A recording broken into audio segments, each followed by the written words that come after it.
Total U.S. debt has topped $40 trillion for the first time, drawing fresh warnings that a fiscal crisis is brewing as ballooning costs for social safety net programs and interest payments far outstrip revenues held back by tax cuts. If only those poor billionaires and corporate giants didn't need so much financial assistance from the government.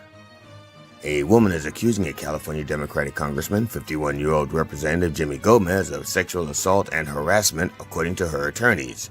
Gomez has denied all accusations, but if he wants his party's support, he's going to have to become a Republican, where sexual assault is a prerequisite. 2 Tennessee college team cyclists were killed, Halen Engdahl and Braden Rogers, and 7 others were injured, and a driver, John Benfield, age 69, was criminally charged after he struck team members who were training on a road on Wednesday. Engdahl and Rogers were second-year students. Talk about your sophomore jinx. Dr. Heidi Overton, a top White House aide, has been picked to lead the Food and Drug Administration. Overton is a medical doctor and has worked on several of Trump's second-term health initiatives. What the health? Trump didn't have health initiatives. Trump had wealth initiatives.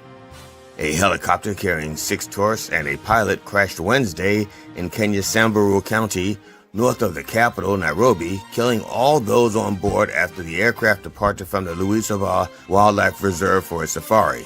Well, not safari, not so good. This has been the Dr. Reverend Jelly Roll with headlines and punchlines for Thursday, August 20th, 2026, the 578th day of the Sex Offender Administration. Join me live at the Church of Last Resort, Sunday mornings at 9 a.m. Eastern Time on MindDog TV. Viva the Revolution!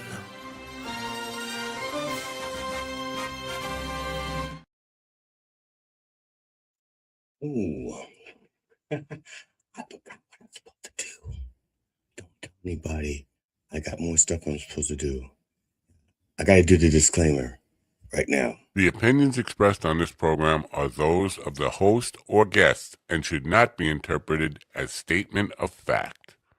Independent fact-checking and corrections are encouraged. Can we get a cup of coffee in here, please?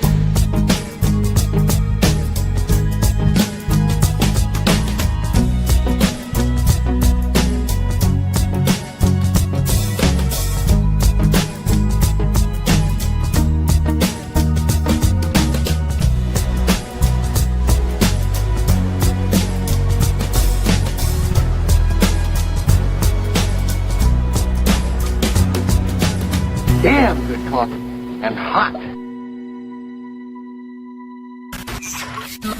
My dog is your mind's best friend.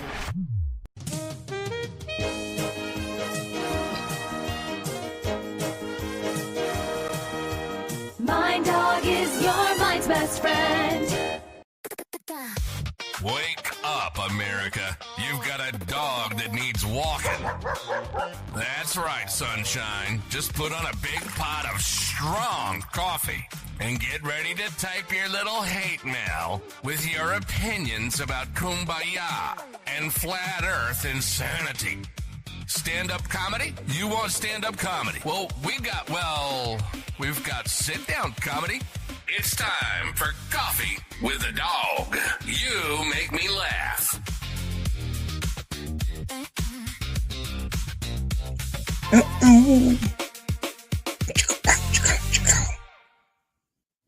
Oh, good morning. Today is August 20th, Thursday, August 20th, 2026. And welcome to Coffee with the Dog. No Matt Thursday. No Matt, no problem Thursday. I'm GD Fenderson, your host for the next however long this lasts.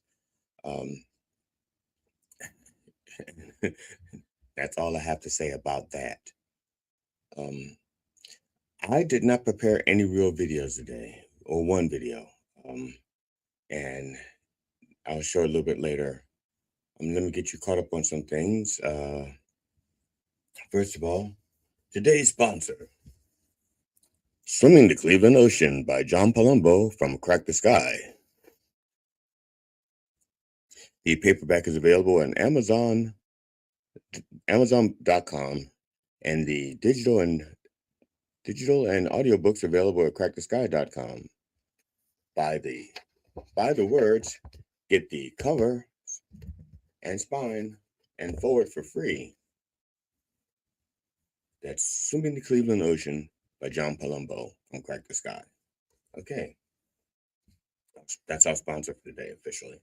Not really official. I didn't ask him, but he's been on the show a few times and maybe 2 times. I don't remember if it's a few or two. I think it's 2. At any rate, he asked me to promote the book whenever I could, and I could, so I did. All right, so I guess technically that makes me having permission, right? If you had permission to do something on a regular basis and you did it without checking every time, that's okay, right? I mean, once in a while, maybe somebody might say, "Did you borrow my car?" And you go, "Yeah, I borrowed your car. You said I could borrow it anytime." Not without letting me know I need the car and you got it. I can't use it. But in this case, I'm sure he has lots of books. So like the one I'm holding up here, I'm sure he still has like 1 or 2 at home and he can hold up if he wants to. So it's not like I'm taking the only copy. I got more than one. Okay, they make more than one. Lots of copies. Let's see here. I said today's Thursday. Ordinarily, I will talk to you about having gone out to Family Feud trivia on Wednesday night. Didn't do it last night. Instead, last night I was hanging out, recording a podcast with Slaptail Nation, their podcast, which is number 1 in improv in Norway, and I think number 5 in comedy in Norway. And so I did the show with John Beavers, the Beeve Man, and Dale Earnhardt. Not that Dale Earnhardt, the other Dale Earnhardt. Nope, the other Dale Earnhardt. A lot of kids got named Dale Earnhardt because their father or mother were like NASCAR fans. This is a different Dale Earnhardt. No, one more. This one's in Michigan. Yeah, that's the one. That's the one. Right. The comedian. Yes, the comedian Dale Earnhardt. And I had a great time. What we were going to talk about were our favorite villains, and I think we talked about that for all of 20 minutes on a 90-minute show. Now, once he edited out all the M's and ums and parts that weren't funny, it'll probably go down to 20 minutes or so. But still, for 90 minutes, for 3 guys to be sitting around chewing the fat for 90 minutes, so actually it ran a little long. Probably by about 10 minutes, I guess, because it wasn't live, so we didn't have to start exactly on time. So by the time we actually started, we're probably like sitting there for like 5 minutes or so, chewing the fat, getting things together. Then he gives us the rundown of what we're going to do for the show, and then he plays the introduction, and then the show starts. So it's probably 95, 96 minutes total. But anyway, the point is, we had a lot of fun. I've said this before, and nobody's paying me to say this. I say this from the bottom of my corroded little heart. John Beavers is one of my favorite people in Michigan, the whole state. First, there's Cheddar. She is so adorable. Then Gretchen Whitmer. And then Swan, and then John. Okay, but he's in the top 5. He's in the top 5. And I do know more than 4 people in Michigan, just for the record. I do actually know more than 4 people.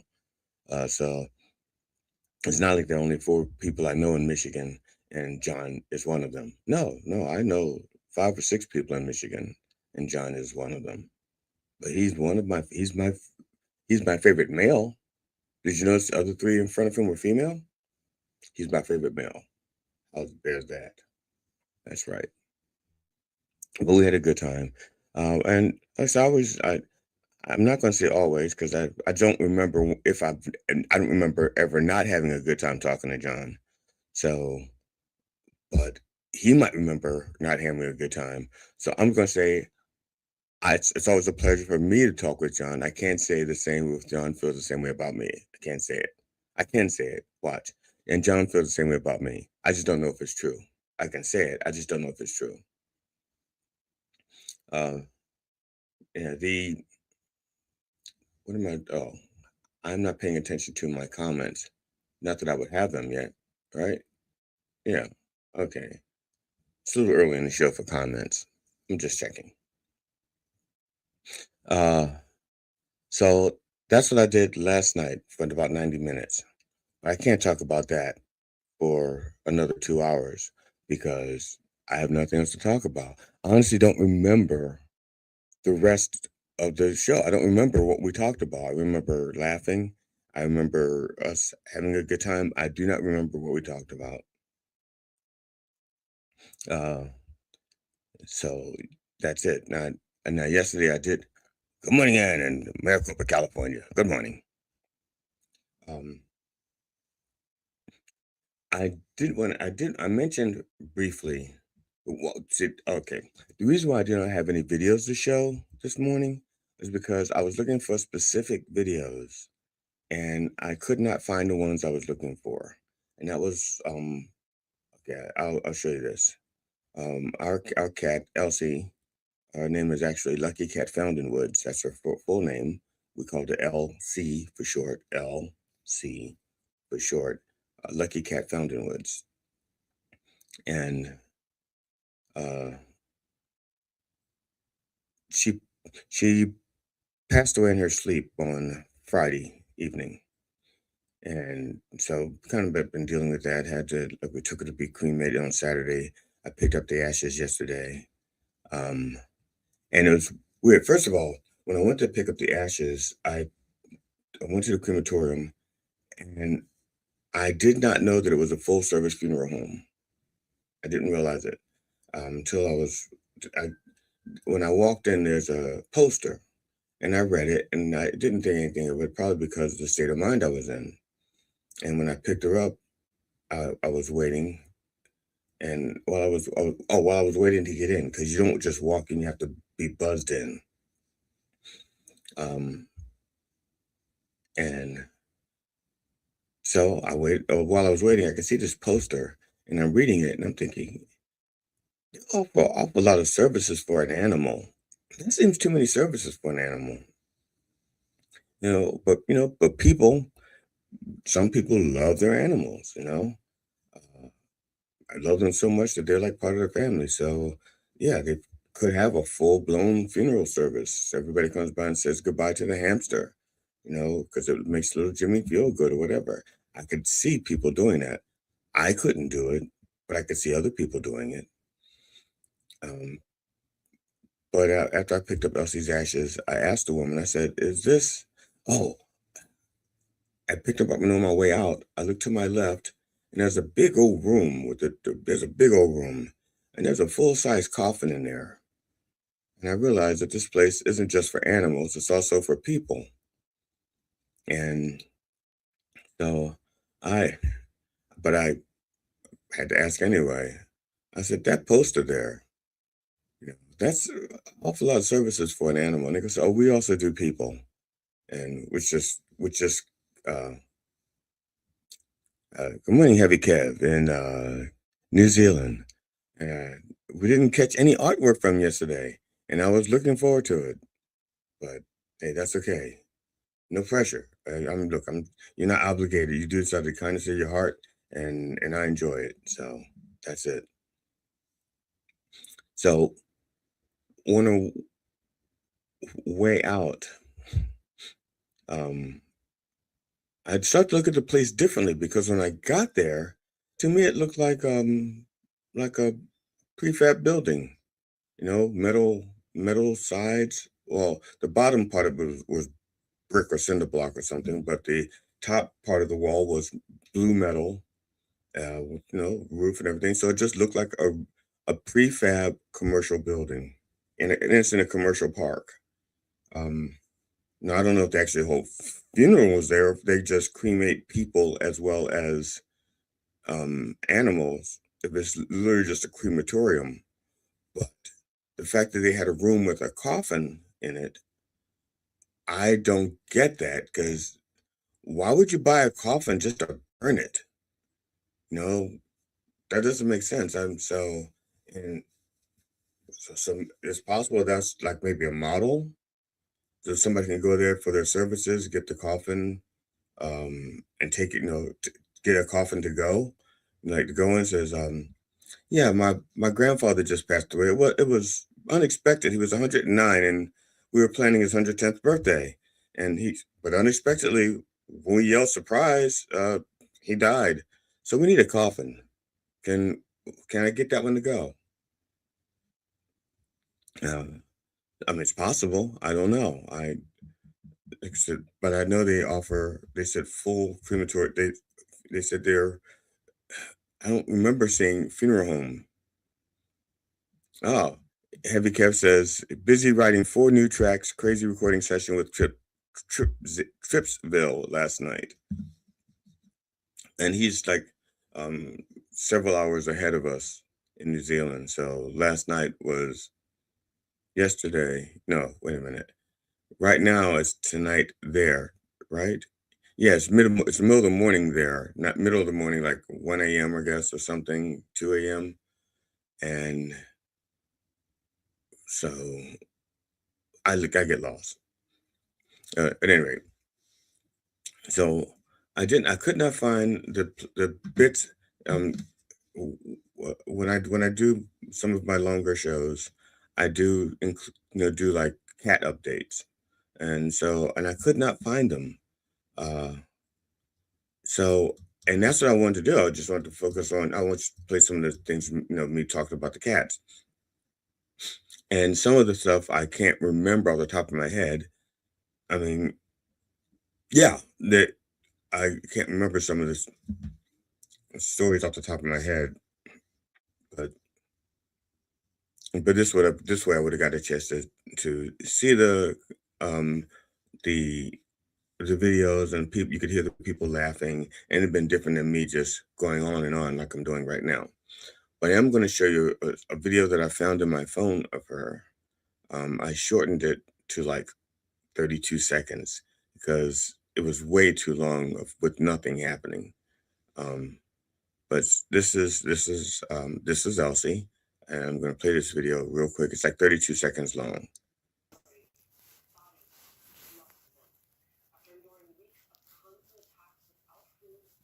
Yeah, that's her. I have no idea how old she is. Um, this is Now, I don't know if you noticed that. She on the right side of the screen, she took her paw and she grabbed my hand. That's the first sign that she's not going to let me go. She's like, "You stay there." And this is a ritual we did just about several times a day. I would rub her nose with my finger. Ow, ow, ow, ow, ow, ow. Oh, shit.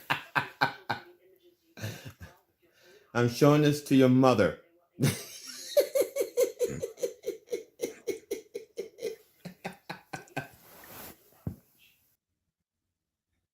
Yeah.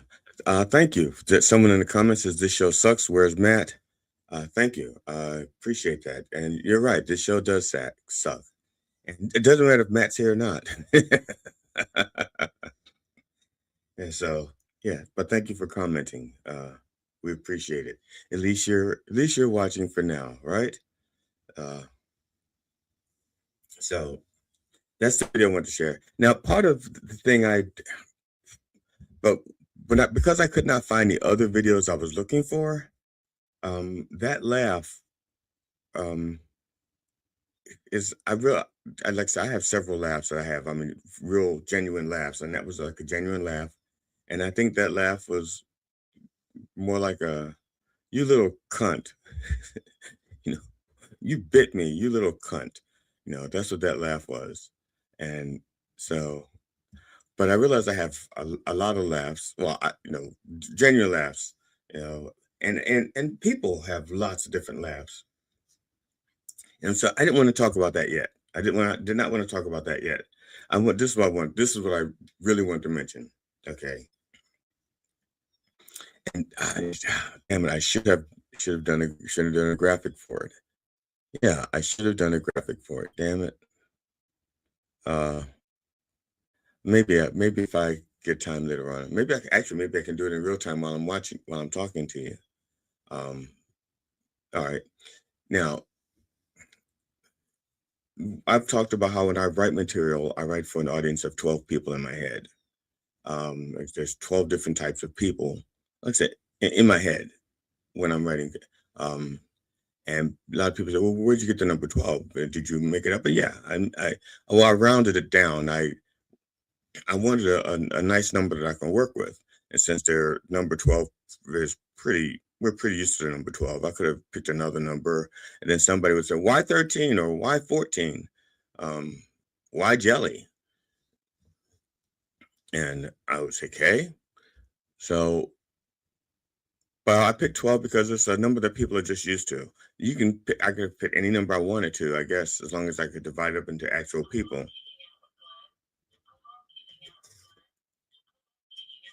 Okay, that's spam. Sorry, that's spam. And people saying, "Whoa, this is like the first Thursday in 3 weeks where you didn't have like people coming into your house." That's right. This is the first Thursday in like 3 weeks. We had that last Thursday we had painters. Thursday before that we were getting bathroom tile done, getting the bathroom done. And so this time I don't have any introductions and I don't have a lot of stuff prepared for you. Um, but one of the things I have picked 12 types of people, and the people's laughs, you can tell a lot about a person by about the way they laugh, and I do have like some audio clips here, um, and I'm going to go ahead and use them, but they're very very short clips. So it is the samples of laughter that I snatched from various places, um, and so right. Very, very short samples. I'm looking for them on here. So I can nope. Why does it do that?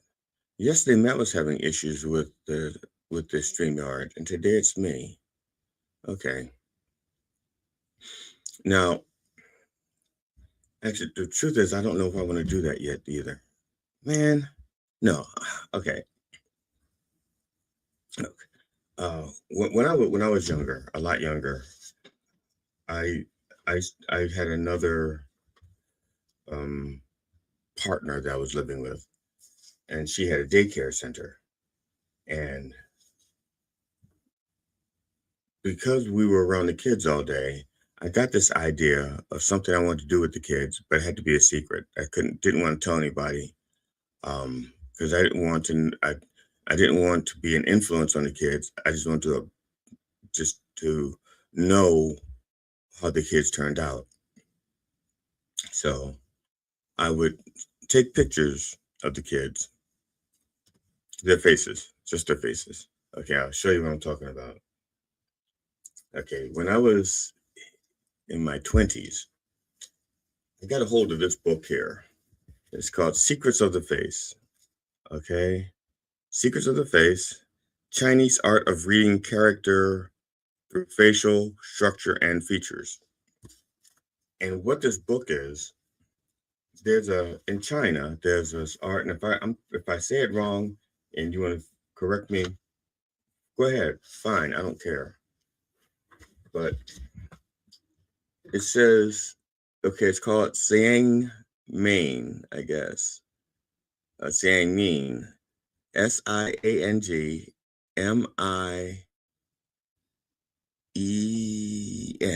Yeah. Okay. The study of the face. Basically, study of the face. And what it is in the book they break down different types, okay, face shapes. Okay, and you could go. Okay, this part just tells you what it is. But right here, this is where it starts. Okay, you see, it tells you the different types of faces shapes. Okay, there's six there, and then there's probably six more on the next page, or three more. Okay, let's see if I can show. Yeah, there they are, right there. right? Yeah. Okay. The other three. So there's 9. They got 9 different shapes of the face. And then they tell you what the shapes are. Like a round face. Or actually, they call it a moon face. They don't call it round, they call it a moon face. Then there's tree face, which is basically rectangular. Jade face, which is basically diamond shaped. Square face, which is basically the jade face, but squished up. So people, in this case, I'll give you the examples they give you. Because I don't know who this is. I know some of these people, but they don't know their names. Like that guy, I think would be Chairman Mao with the moon face. I don't know who this actress is with the tree face. This woman here, I'm pretty sure is Ava Gardner with the jade face. This is Winston Churchill with the square face. Right? Moon square face? Iron face, they call it. Iron face. And then there's, I'm not sure who this guy is, but he has what they call an earth face, which is basically an upside down trapezoid. This is, I don't know who this guy is, but he has a fire face, which is like an upside down triangle. Now, the reason why I'm mentioning these things because in China, they say you can tell a person's character by their facial features. You know, they have, by the shape of their face, by the shape and size of their forehead, by the shape and size of their eyebrows, by the shape and size of their eyes, the shape and size of their noses, the shape and size of their mouths. Okay, so they put these things together, and they can pretty much tell you. They believe they can tell you what a person is like. Did I talk about the shape and size of the chin, and even their teeth? Right, right, yeah, even like the general shape of their teeth. Now, not if you like missing a tooth, but teeth. You notice that sometimes everybody, even though almost everybody has them, they don't all look the same in every mouth. Sometimes they're gaps, sometimes they're different sizes, sometimes you have a overbite or underbite. That's something that they analyze as part of face, the face thing. Um, so this is one of those things that when, depending on who you talk to, um, again, it's pretty decent. Now, I don't know how accurate it is over. Oh, well, this is what it was. This is why I was taking pictures of babies because I didn't know if it was predictive, or if it was just something you were planting onto the people. Like you see somebody and you happen to notice they have that they are very talkative, and you look and says, "Oh, that explains. Of course they're talkative. Look at their eyebrows. Of course they're talkative. Look at their foreheads." Or it's kind of like guessing what a zodiac sign is. Uh, let's see. I'm gonna change your backdrop. I keep feeling like I'm in a National Geographic documentary. Okay, well, let's see if I can find a different backdrop. Because I aim to please. Um, where do I look for a backdrop? Visual effects. Okay. Um, he says he feels like a National Geographic, so let's change it to this right here. Okay, how's that? All right, we got that one there. Is that okay? No. Oh, well, how about? Oh, I don't have one of my cat. All right, well, let's do this one. No, because then people might get confused. Okay. All right, this one here. Crack the Sky, September 12th. Crack the Sky. How's that? There we go. So I was talking about the face stuff, I think. And so one of the things I wanted to do is I wanted to take pictures periodically of the children when they were young, because it was a daycare. And some of them were as young as 6 months, and some of them as old as maybe 5 or 6 years.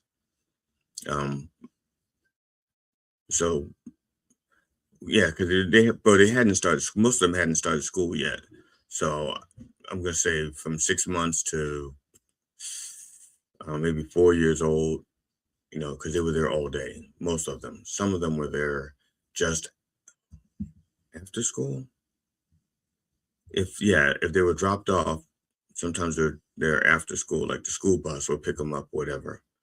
But I was taking pictures of the kids, and I wanted to just see what type of personalities they had over time without putting anything on them. See if they, like, if a child, like we had two 6-month kids there, 6-month olds, and take their pictures and then compare them over time to see if they grew up to grow into the personalities that the books say. I said books.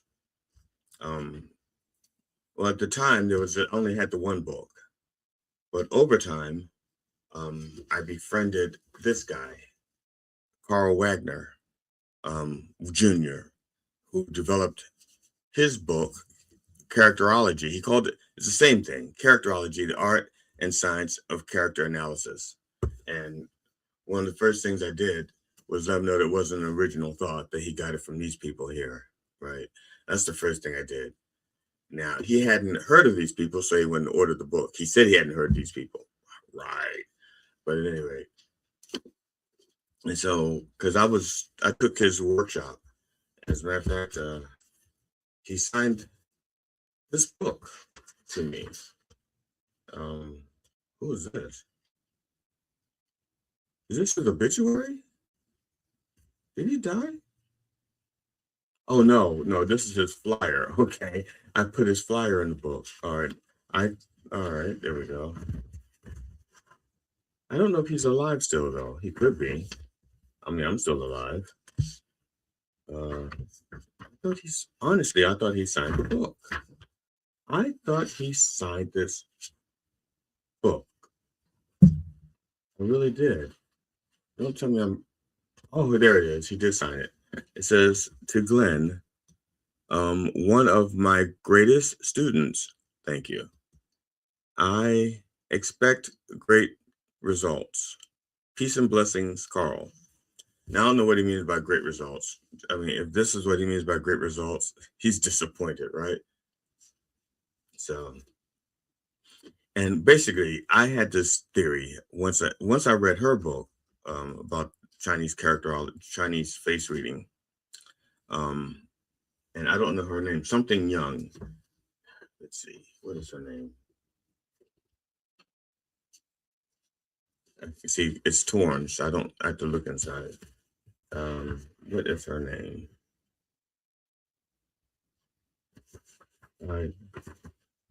Secrets of the Face. Lailan, Lailan, Young. Okay. So I used to take pictures of the kids. Now, every picture I took, I had to take it on film, and I had to get it developed. And that was the hardest part, because getting the pictures developed back then, 1984, 85, that around the time, that was, take a picture, take it to Photoshop place, wait a week maybe, 3 days to a week for the pictures and get them back. And it actually costs money. And then of each picture, I had to get 3 copies of each picture. And that was because what we did was, see if I can find it. See if I can do this here. This was my theory, okay? And this is what he meant by when he said that I was his greatest student. Nobody was doing this, what I'm about to show you. They said that, like I said, you can read the face and tell your type of person it is. In palmistry, they look at both hands and compare them. Okay, you see how these look a little bit different? You look at this. See how, okay, this hand, right? Okay, this hand here. See how I'm just going to show you these major lines. This one here looks like a wishbone. See how it goes there, and it's a distinct wishbone, right? Now, on the left hand, yeah, right hand, on my right hand, you see there's a top line there. That bottom line is kind of faint. Now, this line is the same on both of them, pretty much that one there and that one there. So in palmistry, what palmists will tell you is that one hand is your plan, like you were born with a plan, and this is like the way, and they say it doesn't change over time. They say that hand, the one with your plan, does not change, because usually it doesn't change because the plan is like you were born and this is your plan. And then the other one is like as you live life, the lines change because of whether or not you're sticking to the plan and whether or not you're deviating from the plan. Okay. So people talk about destiny, fate, and stuff like that. Like this is what was intended for you, but this is how you actually lived. So I thought if that were the case with the hands, then and why not with other things that are supposed to be predictive of your behavior? So, like with the face. So, what I was doing with the children, I would take a picture of their whole face, and then I would make copies, and then one of them I would just cut. I would make a whole face using just the left side, and then I'll make another whole face using just the right side, and those faces come out totally different. Okay. And that's what I was doing. I was creating subjective and objective faces. So I could say like, okay, this one is how this face shows what they should be like or what they're like on the inside. And then this face shows you the face that they show to the public. And that's what I spent a lot of time doing when I was in my 20s. But it got too expensive and I had to abandon it. And also, the woman I was with, we split up, and I didn't have access to the kids anymore.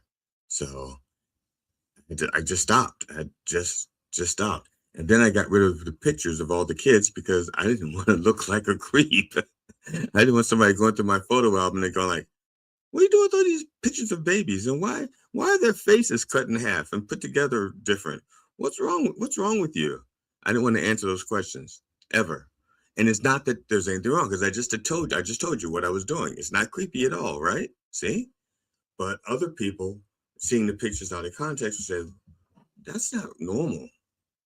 And it wasn't normal. I was researching. I was testing their theory. I was testing the theory of science, because in these books, they're already talking about adults. And it's like reverse engineering. They could say, like, okay, well, and they could also cherry pick. They could say, well, in our world, if you have a square face, you have a stalwart personality, steady. If you have a moon face, you have a happy personality or whatever. And then you could just go through and pick a bunch of people who are happy with round faces and say, this is my case study. But I said, oh, I don't want to do that. I don't want to look for faces that match the theory. I want to start off with the faces and see how they turn out. That's all. I was trying to be objective about the whole thing. I was trying to look at a spiritual thing or whatever you want to call it scientifically to see if you could predict behavior with that kind of knowledge. So that's why I brought those books up. And does it work with animals? And anyway, so I don't have it. I don't have it. But what I do, but if you do that with your own face, you take a picture, head on like this, and now see, it's a lot cheaper now because you could do it on your computer or your phone, and you just take a picture, you put it in edit, cut it in half, crop it, and then flip one side, done. You could do it like 2 minutes, and it's not costing you anything. It cost me a lot of money, a lot of pictures, a lot of film, a lot of developing, a lot of time, a lot of glue, uh, or tape, taping the pictures back together. And you want to get it as close to exact as possible. Like, because if you're a little bit off with your cutting, like, if you're trying to do this exactly down the middle, you want to get this like right here in the middle of this dip, straight up the nose, straight up the forehead, like that. If you make it a little bit off, when you put the sides together, this nose is going to be wider than it should be, and this is going to be way narrower. Is this PBS for creepers? No, not. It's not PBS for creepers. So, but that's what I spent a lot of my time in my 20s doing. I was heavy into, like I said, the School of Theosophy, and there are a lot of theories about how this works, how that works, and I was trying to approach things as most scientific manner I could, and so, but it did. There is some things to it. There's something to it. I can tell you that there's something to face reading, and that I can tell you that you'll probably notice. I could go through and say what they say, and you'll probably say, yeah, I see that. I see that. I didn't know how much there's the same effect as like with a horoscope. People who believe in horoscopes and go, you can read a horoscope. You can take a horoscope and apply that one horoscope to almost anybody. And that's what I was trying to avoid. I wanted to see if there was anything real to this and not, no, some people, horoscopes are real. Maybe, maybe not. Okay. I don't give them any credence. I think they're great conversation starters. But the face, that's of this world. And what happens is people, their personalities start to show in their face. You can see, if their face starts to sag, or they droop, or they get the cheeks, or whatever that it happens to their face, because over time what happens in their personality on the inside shows on the outside.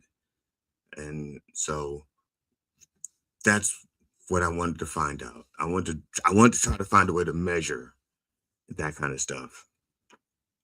So there, that's it. That's why I brought those books up here.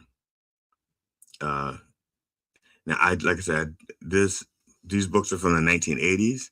I don't know if anybody's doing anything like this now. Like I said, the book that I was working on, the one with the baby pictures, probably would have been the first one of its kind where if somebody took both sides, flipped them, and made whole faces out of it. And when I talked to Carl, when I talked to him about it, and there was the other thing, I wanted to work with him on the book because he already had the one book out, and I wanted to work with him because he was experienced, and he loved the idea of what I was doing, but he didn't want to work with me, even though he said I was one of his greatest students. He thought where I was going was, he said something like it needed to be explored. I can't remember what else he said, but he said, I want to see the book when you're done. He should have known I wasn't going to finish. I've never finished a book. So again, I started it, and damn it. And it'll be a lot easier, a lot cheaper to do it today, is what I'm saying. I could do it. If I started over, I just using my camera, taking pictures of faces, flipping them around digitally instead of having the stuff developed, it'd be a lot cheaper, a hell of a lot cheaper. I'm going to, at the top of the hour, I'm going to put the news in, and have Heavy Kev has done some artwork. I had to upload it into my computer and stuff. I'll tell you what I'm going to do. This was like 5 or 6 years ago. The Reverend did an interview. He was being interviewed for something called Sauce in the City, and it was called 21 Questions. And they had 21 questions to ask the Reverend. And then eventually, I think they had more questions or something like that. And now I'm not affiliated with these people. This is like I said, they did the interview, 21 questions, and then shortly after the interview, they wanted the Rev to host one of their shows. Would be I think the show is called Three Drunk Uncles, and the Rev didn't want to do it. The Rev said he was not going to do that, but he would do a church show on Sundays. He would do his own show. And so they worked out something, and he used to do a show live for them on Roku years, like I said, 5 or 6 years ago. No, maybe longer. I don't know how long ago this was. Wow, I have no idea. I can't remember. At any rate, so I'm going to play a part of this video while I upload some of Heavy Kev's pictures, and then I'll come back from on the other side of this. Here we go. It is, but I'm pretty sure you are going. Oh, I'm sorry. The show is called Sauce in the City, 21 Questions, and it's out of Las Vegas. The hostess, or the woman's voice that you hear, is a woman named Brenda Brown, I think. Brenda Brown. I'm almost positive. I didn't look it up. I forgot. But here we go. Honey bone until it is raw. So without further ado, I hope you've gotten the kitties out of the room. You guys, welcome to the screen, Dr. Reverend Jelly Roll. How are you, sir? I hope you did you. I saw that I was muted, so I stopped there. I was going to say, I said, how you doing, Sister Brenda? And it would be improper for me to continue without offering a prayer, blessing the show, if that's okay with you. It's your show. I don't want to bless it without your permission. It's your show. If you don't want my blessings, you don't have to have them. I'm not going to force my blessings on you. We need all the blessings that we can get, Dr. Reverend Jelly Roll. So the clock is set at 60 seconds, a 60-second prayer. Let's go. All right. Let's begin in the name of Richard Pryor, Lenny Bruce, and the George Carlin. Can I get a fuck yeah? Fuck yeah. All right. Lord, bless this show and bless this interview. Bless Sister Brenda and her sick-ass computer Betsy, who's doing her best and holding up her end of things. Brenda really needs a new computer, but don't tell Betsy because she's been hanging on there. Betsy, you hang on. You know, I know what it's like. I know what it's like when your megahertz.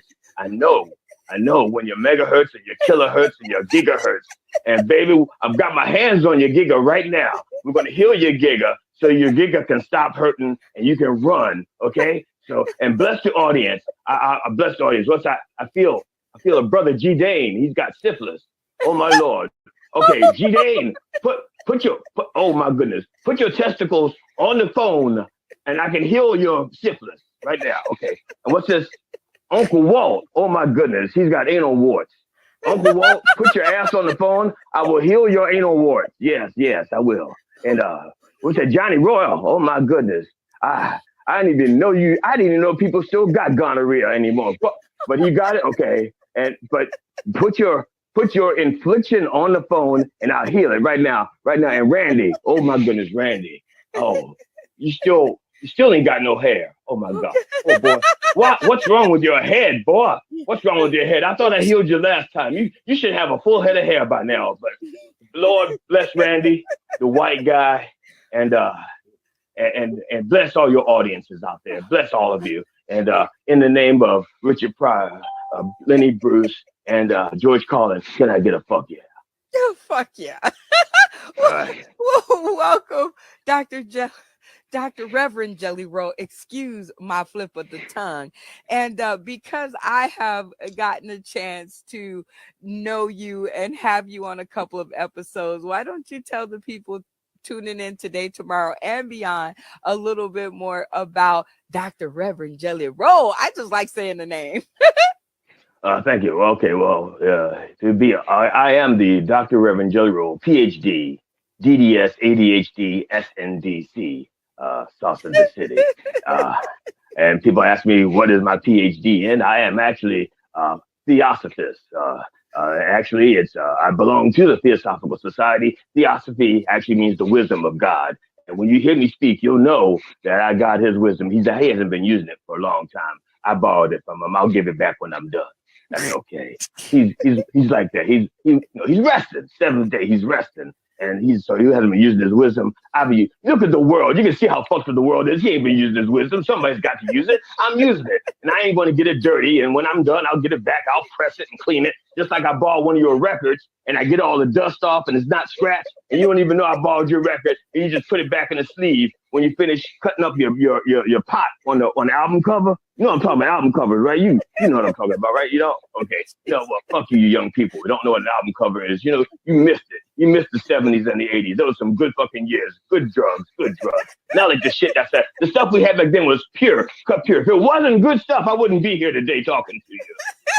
That's all I'm saying. Sorry. Oh my God. Well, thank you for giving us that dissertation about Dr. Reverend Jelly Roll. It is our pleasure. Okay, that's a small. Thank you, Ann. That's a small sample. I'm going to go back to that well a little bit later. Like I said, it's streamed live on Roku, so it's not anywhere on the internet. See, so I figured I couldn't get a copyright strike because the internet, the only other person who made a copy of that was me. That's it. I got it right there. So it's not out there. There should be like no problem. I took it straight.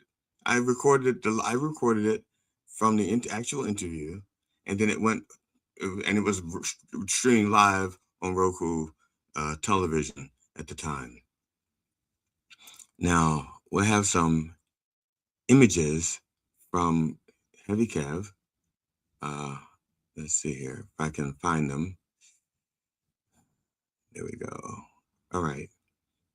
I don't know. Can I upload more than one at a time?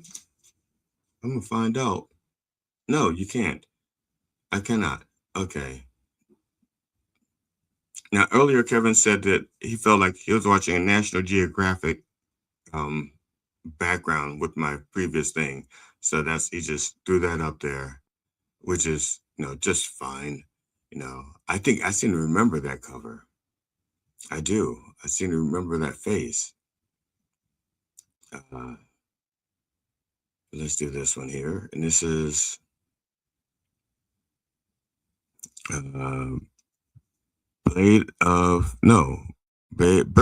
birds of, okay, yeah. This is Living Wild. I don't know if that's a Maori word or if that's just AI messing up. AOTEAROA with G.D. Fenderson. G.D. Fenderson. Mind Dog Nature, G.D. Fenderson, naturalist, storyteller, observer. Every creature has a story if you take the time to listen. Whoa, that's deep. And then you see, this is deep. This is deep. I like this one. Yeah, this is deep. Okay. What's another? He has some other ones in there. Let's see here. This one is all right. Oh, yeah, okay. Well, I was talking about the palmistry. G.D. Fenderson palmist. Okay, heartline, headline, headline, and a punchline, lifeline, fate line. Okay. Your destiny is in your hands. That's nice. That's deep. Hand palmistry guide. The secret language. And I don't know how I got an old Tripsville shirt on there. I do not know where that came from.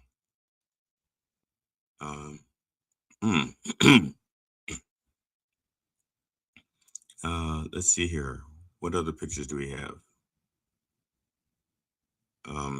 This is right. Let's get rid of that one. I can't tell these two apart. Let's see. That one? That one? Okay, I think I copied that one twice. That's why we can't tell them apart. I made 2 copies of the same picture, which means somewhere in there I didn't upload a different one. So let's see here. Ah, that's the indigenous name for New Zealand. Aotearoa. Okay.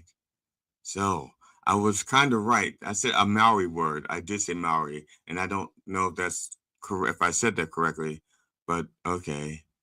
So not correct. It was a decent guess. Let's see here. Another palmistry one. There we go. The secret language of your hands, palm reading for beginners, past, present, future.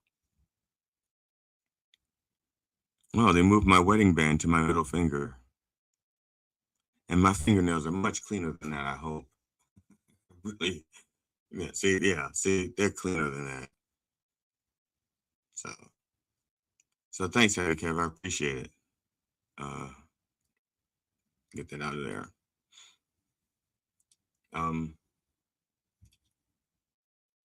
Yes. Thank you. Slaptail says, if you will note, the punchline is incomplete. It is, yes. And that's why, by destiny, I'm a humorist and not a comedian. Because I had a headline, but not a punchline. So thank you. Thank you, Heavy Kev. Thank you, John, for noticing that. I'm going to go back to I can't remember what I was doing. Oh, boogers, yeah.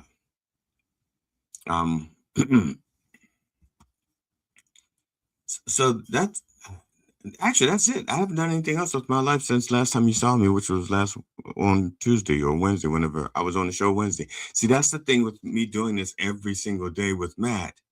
It's like there's nothing left for me to talk about.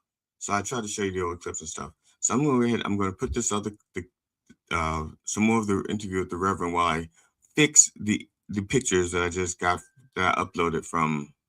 Nah, forget it. We'll do that in a second. I'm going to go ahead and get the news out of the way. For those of you who missed the news this morning, it's back with a vengeance. Okay, here we go.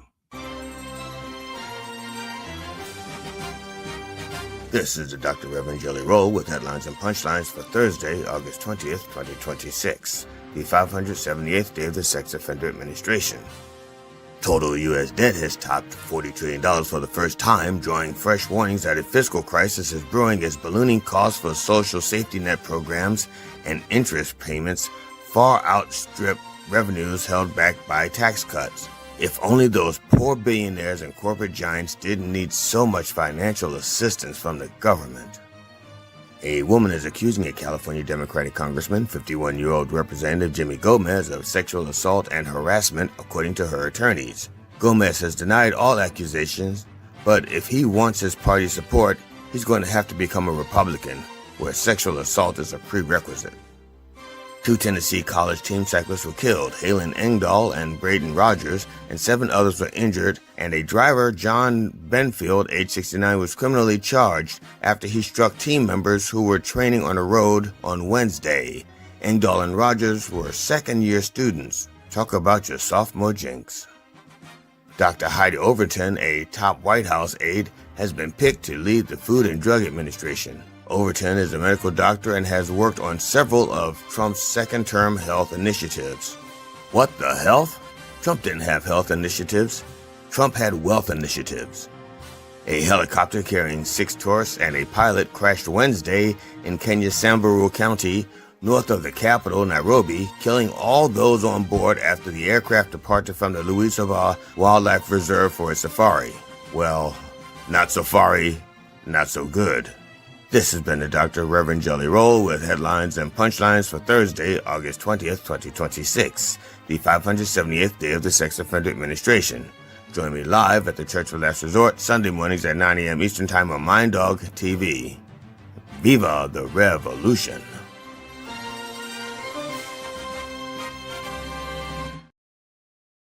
All right, welcome back. Now, I said, what were you on? Snapchat has a question here. What? You were on one of the top podcasts in Norway. Yes, I was. That was last night. Of course, it hasn't aired yet. It won't air until probably next Sunday, right? Yeah. So yeah, I was on that thing, that top podcast, one of the top podcasts in Norway. So, uh, I swear, while that was going on, I saw something. I said, yes, I want to talk about that. Oh, this Sunday or yesterday, Matt asked me what the Reverend was going to talk about this Sunday, and we didn't know. But we know now. What we know is that the Reverend is going to look at the lyrics to Teacher by Jethro Tull from the Benefit album, 1970. And what is, people make, so I don't understand what is so spiritual about Teacher. Well, the segment is called Looking for God in All the Wrong Places. And Teacher is about these false teachers or false cult leaders. People come up to you, I've got the answer, follow me. And then they get your money and then they leave, or they don't give you the answers, or the answer they give you is just plain bullshit. And that's what Teacher is about. So we're going to do that on Sunday. The Rev is going to look at Teacher on Sunday. Now I'm going to, got two more of Heavy Kev before I continue. Let's see here. G.D. Fenderson, CFH, Palmistry of the Spheres. Booking G.D. Fenderson for G.D. So G.D. funny. There. And this one here. Okay. I like that shirt. Tripsville channeled So GD funny. They call it justice. Yeah, right. If justice was real, there'd be no billionaires and politicians would have to live in the same neighborhoods they destroy. I don't know who said that.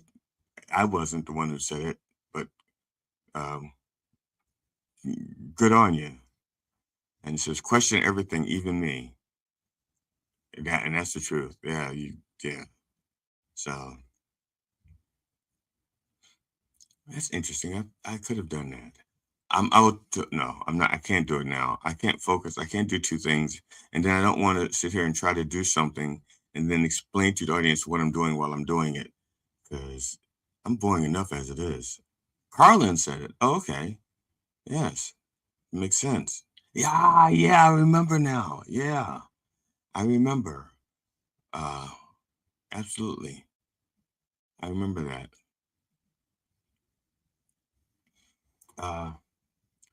There is a, I do want to find, there is a video I want to find. There's so, I'm not going to find it because I have no idea where to look. My wife, there was a video, whenever I used to do one of my standalone shows, one of the 90-minute shows, I think I've done 4, maybe 5 of them. I think 5. I have 2 that I've done that I haven't finished editing yet.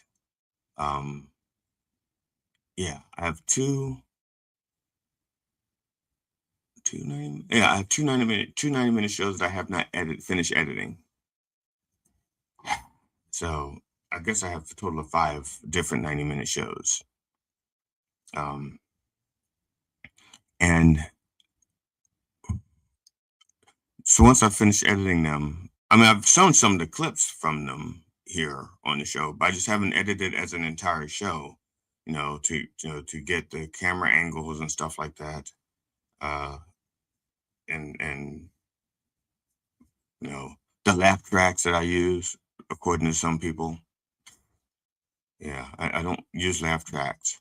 Yeah, I know sometimes the audio is choppy, trying to repair damage, but no laugh tracks.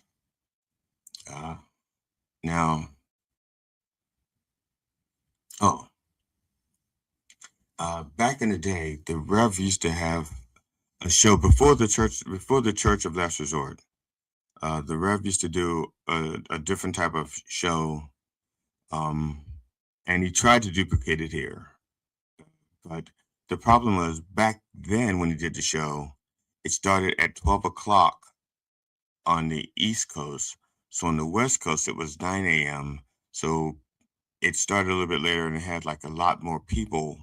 And then people would like, Rev would interact with people live who wanted healings done. And so, and they would put in requests, they would send requests, and the Rev would just do healing prayers for them. And he thought that was going to continue with this, but the time change is so drastic. Like I said, the 3 hours starting at 9 o'clock Eastern is 6 o'clock on the East Coast, on the West Coast, and nobody's getting up at 6 o'clock on the West Coast. But not enough people will get up on the West Coast at 6 o'clock for fake healings. So, and that's why he didn't get anybody on the show, because the people who kept saying they wanted to be on the show, when the Rev first started doing it on the Church of Last Resort, he reached out and said, "Look, I'm doing a new show. Would you like to come on and we can discuss things?" And he had a few people, and they were all on the West Coast. They were all comedians. They were all on the West Coast. He said, "Yeah, we would love to do that."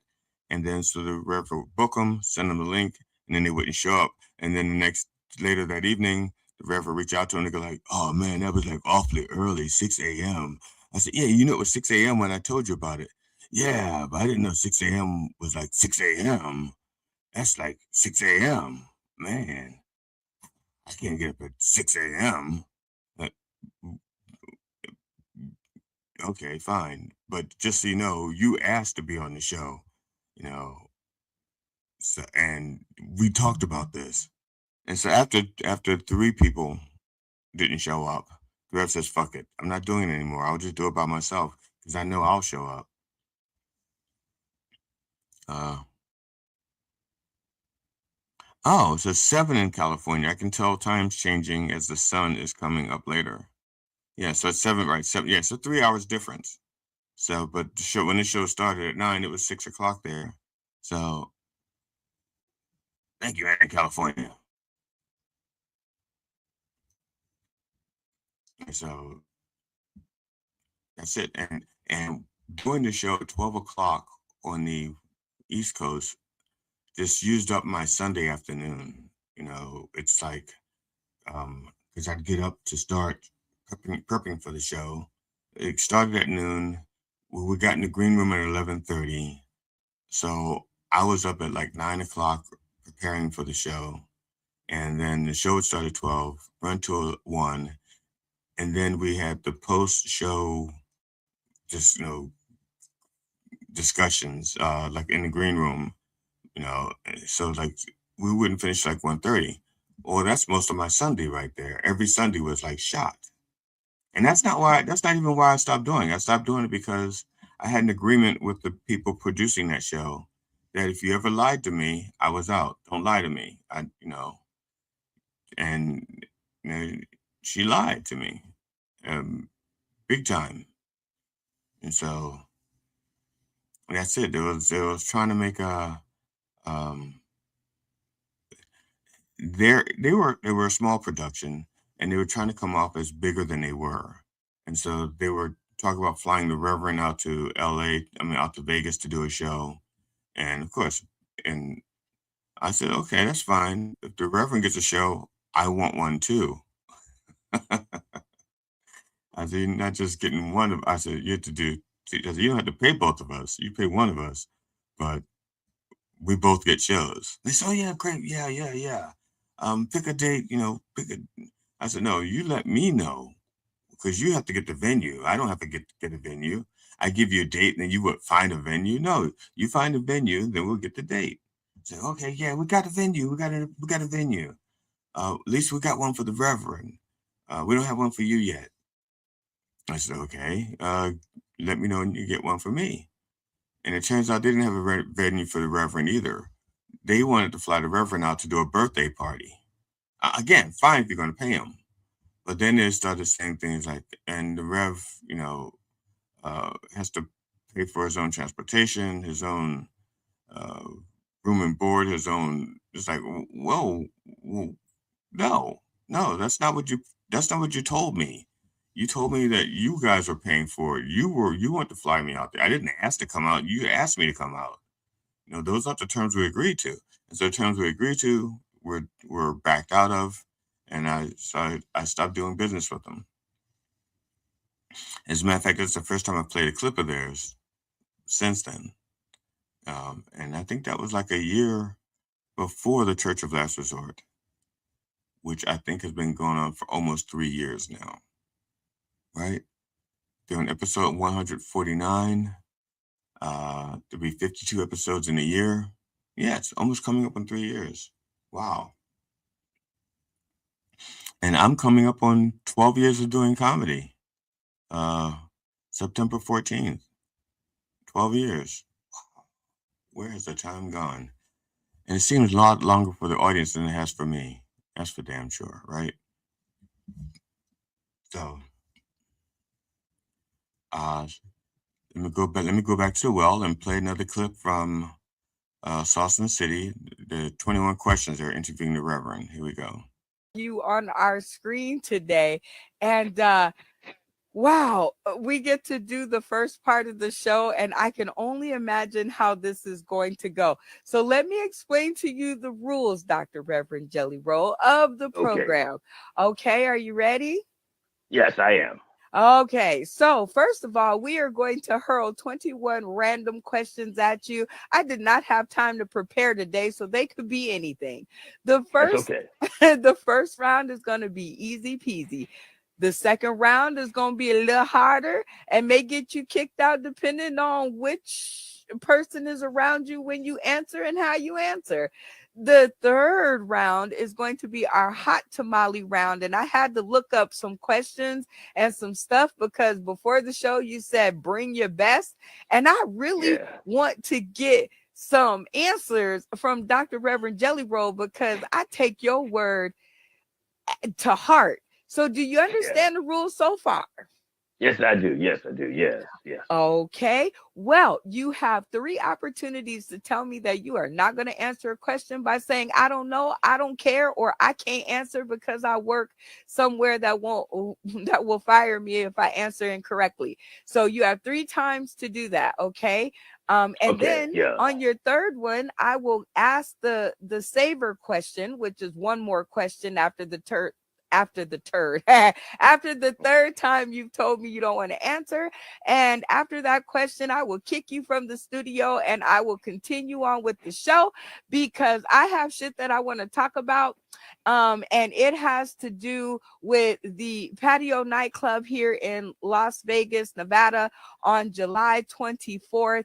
And we have some amazing comedians coming in. Shout out to Juicy Joy in the house, one of our headliners. And we also have Ryan Rodriguez.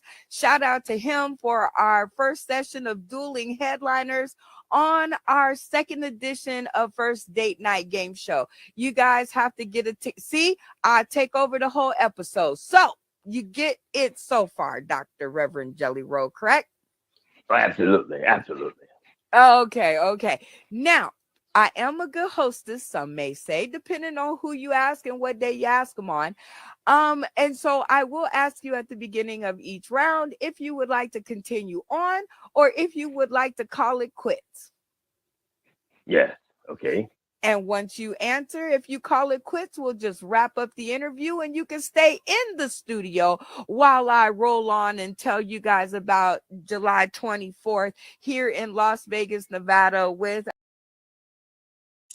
I had not listened to this for quite some time, and I did not realize how long that part was going to go on. If I had known, I would have edited it down just to get to the questions. And so I apologize. And yes, the voice is annoying. Absolutely. Absolutely. Um, she's six Beavis. I think that's Latin. She's six Beavis. Um, oh, okay. Somebody some half blind guy probably typed something. Let's see here. Miners, Juicy Joy. I'm trying to move this ahead, see if I can get to the questions. Okay. I don't get scared. I don't get scared. I got the Lord on my side. I don't get scared. And nobody, because I work for the Lord, nobody gonna fire me. As a matter of fact, he fired me, and then people gonna be talking shit, saying, "Lord, why'd you fire the Reverend? We liked him." So I'm good. I got the union behind my ass. Yeah. You got the union. All right. The union. Here is our first question, because we like to, of course, check you out. What would you do if this happened to you? So you see where the little you buy something and it doesn't come all the way out. Would you A, rock the machine? Would you B, add more money because maybe you didn't add enough in the first place? Or would you C, give up and walk away? Well, to be honest, this has happened to me once or twice before. The first thing I do is I lay my hands on it like this and I pray on it. That's what I do. I pray on it because I'm not a violent man. Okay, I put my hands on it just like this, like I'm being frisked. Like I just got pulled over. It's like, pull over, motherfucker. And I put my hands on it like this. And I say, Chips, come on out. I'm hungry. And if it don't come out, then I just pull down my zipper and I give it a good whack. I'm like, get on, come on now. And that's how I get the chips out. It works every time. Matter of fact, I got thrown out of Vegas 4 times for getting the chips out of that machine, just like that. Go, come on, get down. Pay off, jackpot. That's what I'm talking about. So you are definitely one that will rock the machine. Okay, I'll rock the fuck out of it. I see how this is going to go down. I understand how this is all going to go down, but that's okay. Just like those chips going down. That's just like those chips going down like those chips. Down. That was the wrong show. Wrong show. All right, let's just see if we can get this next question up here. Man made car, man made a plane, man made a boat. Woman did what? Dr. Reverend Jelly Roll. Okay, now this depends on how you want to look at this, because what it should say is man took credit for plane, man took credit for car, man took credit for boat. Okay, because if you think about it, every time one of those things are made, if a man has anything to do with it, what's he do? He names it after a woman. Why? Because he's trying to give her back the honor that she deserves, because she inspired all those things. Because if it weren't for the woman, the man would be trying to drive away without paying alimony. That's why he got the car. And if he can't get far enough away, he gets the boat or the plane. So yeah, he's got to give the woman credit. Yeah. So yeah, so man made the credit. Man made the credit to give back to the woman. Yes. And people don't realize God, Lord have mercy. Y'all don't realize the power women have had over men all this time, and men are just trying really hard to pretend they're in charge. That's all. That's it. That's all. That's it. All right. Yeah. You are forming a new band. The name is the color of your shirt and the last thing you ate. What's the name of the band? And bonus, give us the first 8 bars from your first record. Oh, okay. Well, the name of the band is Black Pussy, and the song is it's a Mexican spiritual. It's Jesus loves me, this I know. Look at how my garden grows. He knows weeds do not belong. That is why my pot grows strong. Yes, Jesus loves me. Yes, Jesus loves me.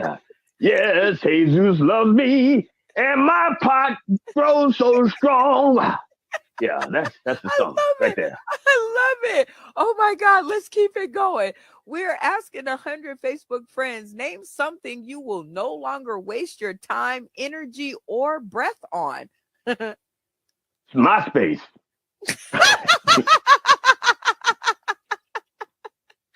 MySpace. I haven't heard that in like forever. Are you serious? And MySpace? that's why I'm not gonna use it no more.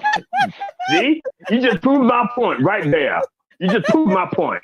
Oh Ask my 100 Facebook people, and how many of them said MySpace? None of them, because they don't use it either. oh my I'm dear just giving that Jesus. shit up. Put my If you MySpace could away. if you could just flip a switch, add. Oh wait, somebody got this wrong. I stole it and I didn't check the the lingo. If you could just flip a switch and turn off one thing in this world, what would it be?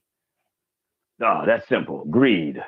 It'll be greed. And I'll tell you why. See, all the people that are somewhat rich, they got there because of greed. And greed hurts people. And that, somebody, once they get all this money, all of a sudden they try to rewrite their history and try to do something good because they fucked up so many people getting all that money. And so they're trying to give back. Why they wouldn't have to give back if they gave for it in the first place? See, they're trying to, all the people they fired to save money, all the people they hurt to save money, all the people they cheated to save money. So now they got all this money and they got all those people back there that hate them. See, and if they, like me, look at me. I'm broke as a motherfucker, but people love me. Okay?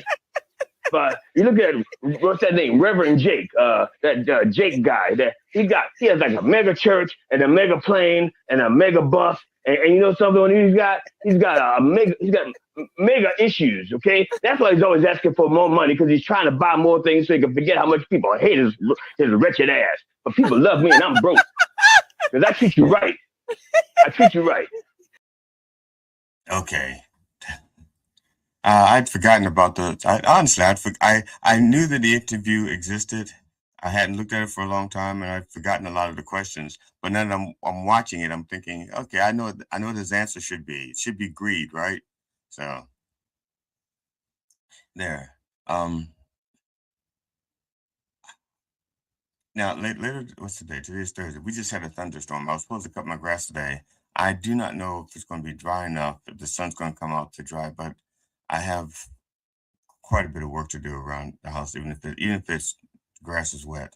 I can, got doors to paint and stuff to do. So I'm gonna get around to doing all that, starting some of that stuff today. I just interrupted because I didn't want to make the whole show about showing the clip. That's all. I didn't want you people to think I was being lazy and didn't produce anything. I did try to produce some stuff. Yeah, I did. That's it. Let's see here. I think I have another. Oh, okay. Now if you notice that in the beginning, Rambo rule. That's from Sensational Alex Harvey Band. Song is called Vambo. Hot City Symphony Part 1, which is Vambo Rules. Hot Symphony City Part 2 is Hot City Symphony, I think it's called. No, maybe it's called The Man in the Jar. I think it's called The Man in the Jar. It's been a long time since I've listened to it.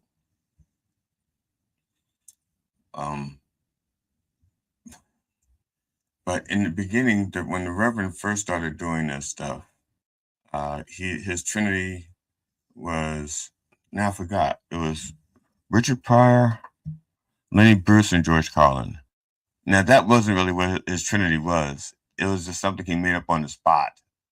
And he actually gave it thought and decided to make it Robin Williams, Richard Pryor, and George Carlin. Although my Trinity of comedy are not them. It would be Dick Gregory, Jonathan Winters, and maybe George Carlin, I think. But that would be my Trinity.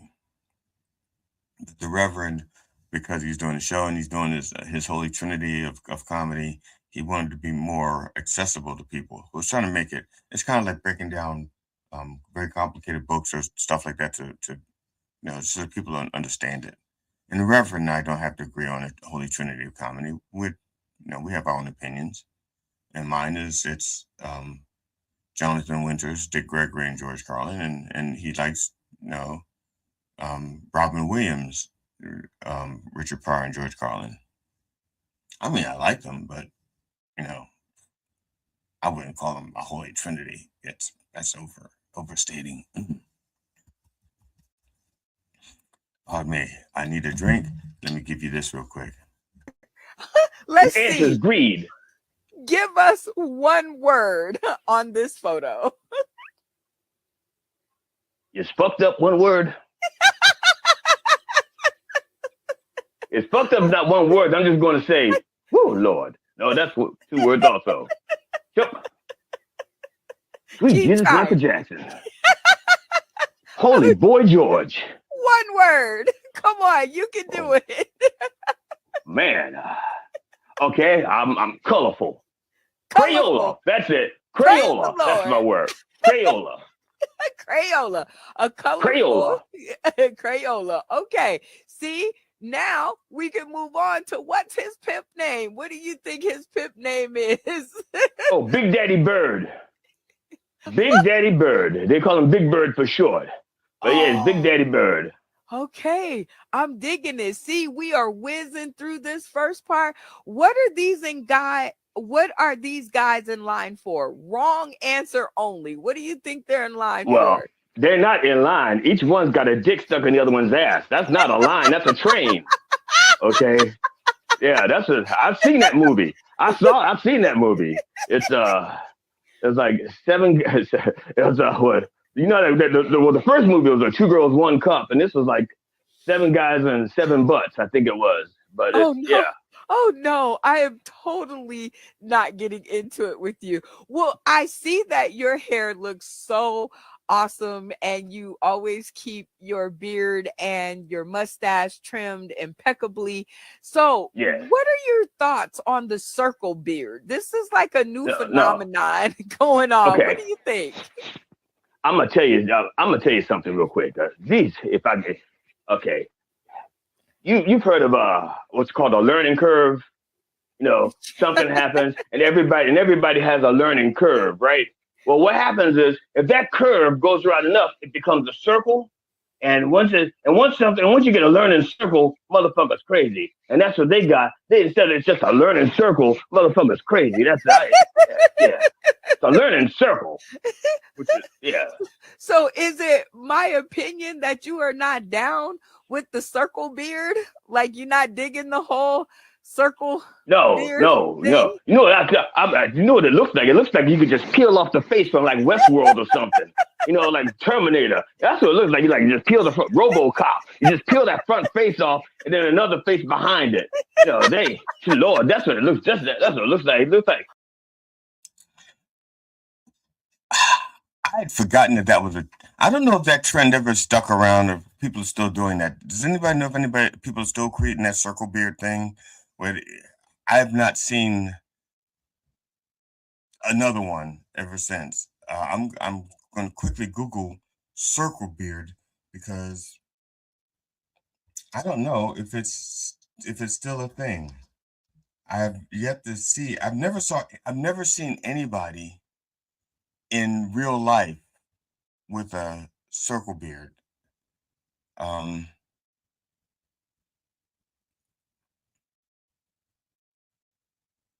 Oh no, see that's not what a circle beard is. It says here circle beard is a type of goatee where the mustache connects directly to rounded chin beard, forming a continuous circular shape around the mouth, the cheeks, and neck, typically shaved clean. Okay. All right, unlike a typical goatee. So I did not know. So she's calling it a circle beard, and that's not what they call it. So apparently, like this is a circle beard, like that. He goes, yeah, okay. I did not know that. Now I know. Now I know what I got on my face. Circle beard. It's nice to know what I have on my face. That's all. I just want to look that up. I want to see if people are still doing that kind of crazy, stupid shit. A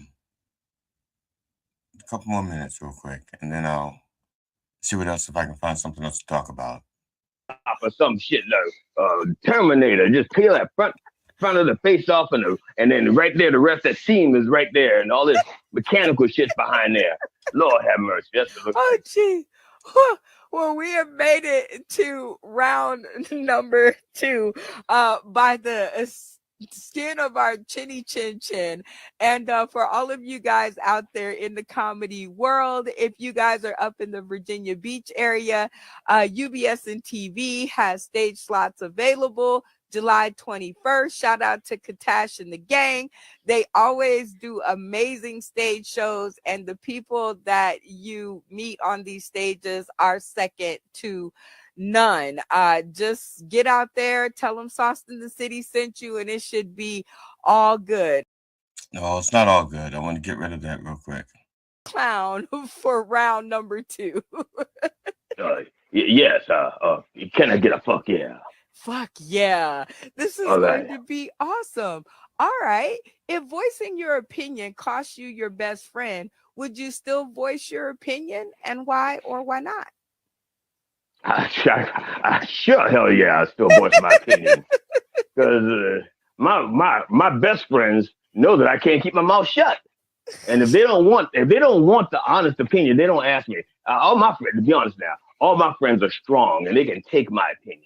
And they can take my opinion and shove it. That's what they can take. But just like they can say anything they want to me, and I tell them, I say, you say what you want to me, because I can take it.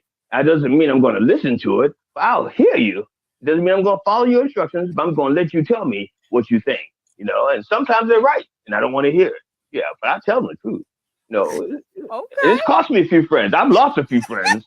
And God, what the hell? Fuck them.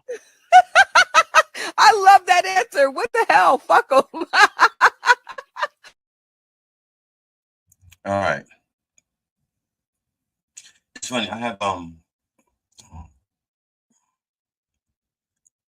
I have friends that I have people that some guys I've been friends with for, like I said, since I was a teenager. My friend Doug, my friend Bill, we've been friends since we were teenagers. I don't know if I have anybody else that have been around that long, other than family. I ran into, but again, technically he's not my friend. He's more like my brother's friend, a guy I've known since I was like 13. But he was my brother's friend. He and I weren't always friends. He used to be part of a group of boys that were older than me, and they used to pick on me, and I didn't consider them friends back then. So I have,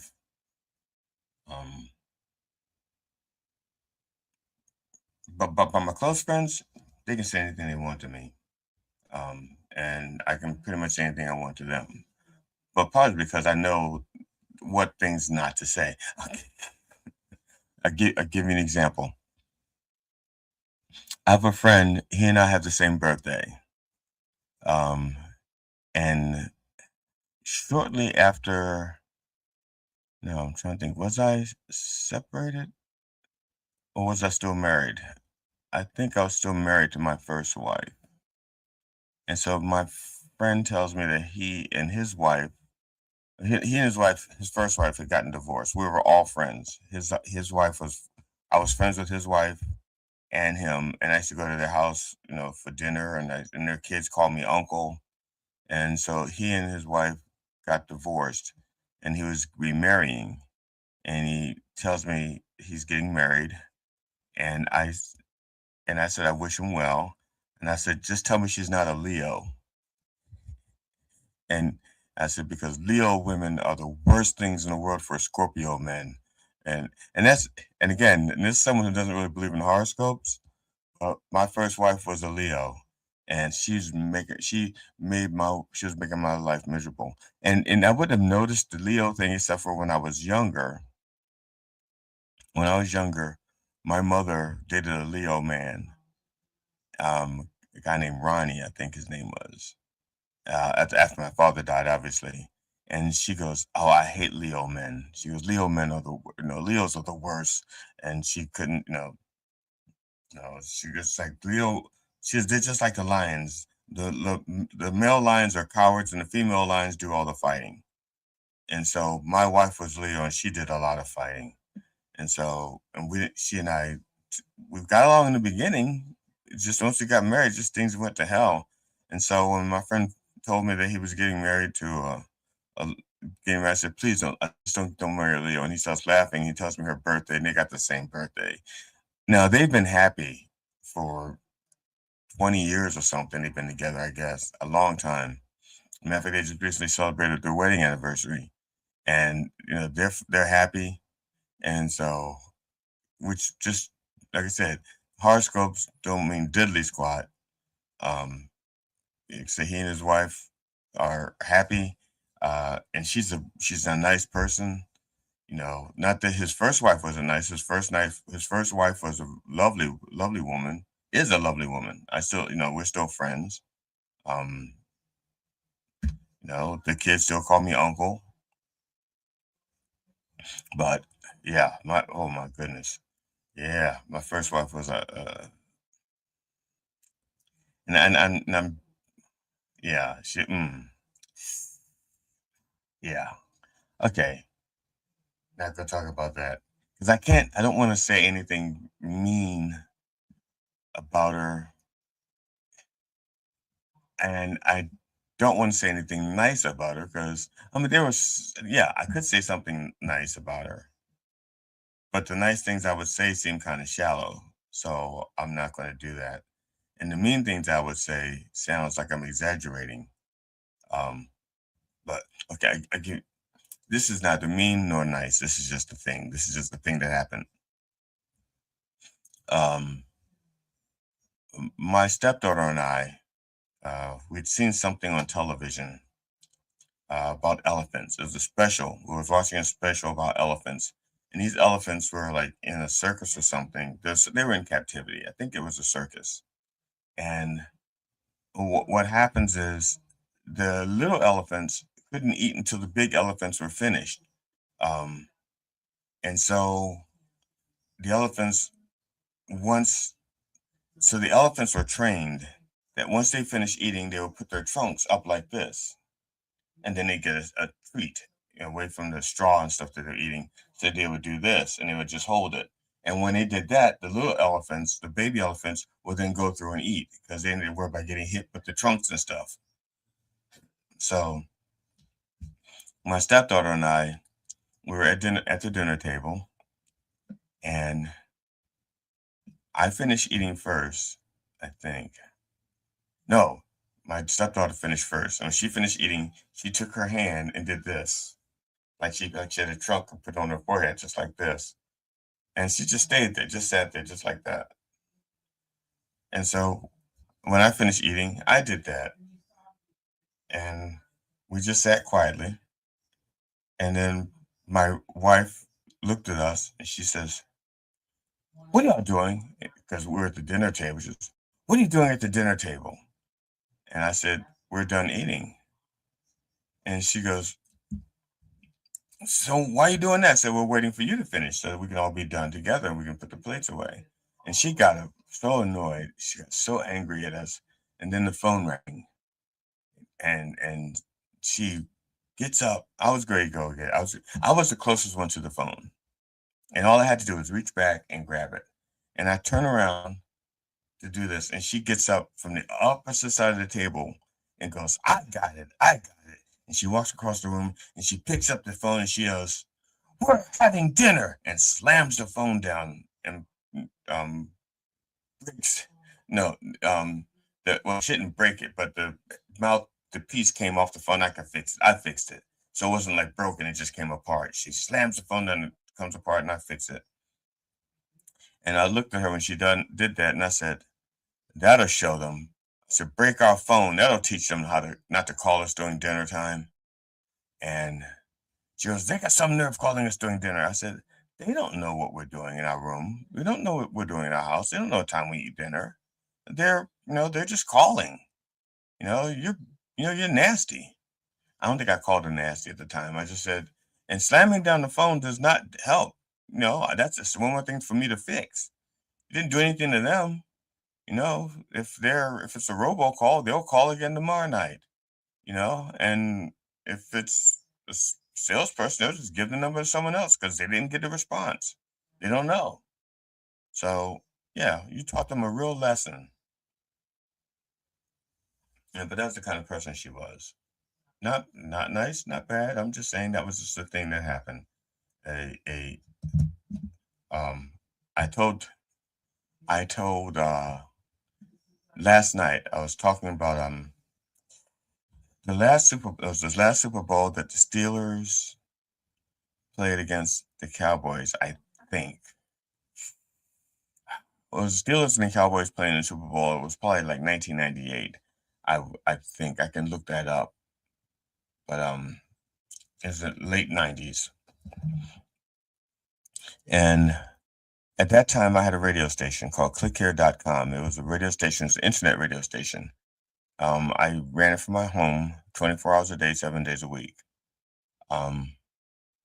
And on Friday nights, I would go into different places to interview local bands. Because that's all I did was my radio station. All we did was we played original music by local bands. That's all we played on our radio station. And we had like probably close to 200 bands that we played in our rotation. And we had different genres. We had we had country, country, bluegrass, folk, R&B, rap, rock, gospel, which we only did on Sunday mornings. So we had all these original bands that we used to play. And on Friday nights, I used to go out to listen to bands and interview them. listen to bands and interview them. And I would say to my first wife, I said, I'm going out tonight, listen to some bands and do some interviews. Do you want to come along? No, I don't want to come along. I said, okay, I should be home by, I said, the bars close at 2. I will be out of there by 1, so I should be home by 2. And same thing every Friday night,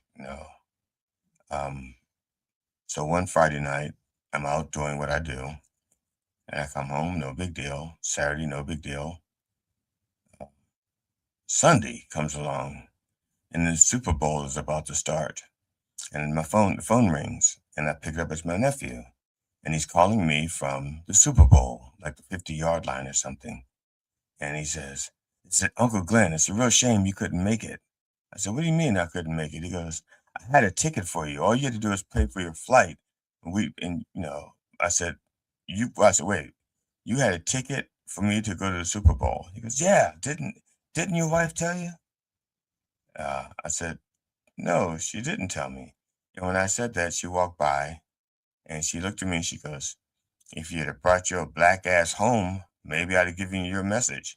Okay, that was Friday night that he called. She couldn't have given me the message any time during Saturday. It didn't have to be Friday night. It could have been Saturday. We'd seen each other many times on Saturday. She didn't give me the message then either. And she didn't give it to me Sunday morning. Not that I could have found a flight from Baltimore to wherever the Super Bowl was on Sunday morning.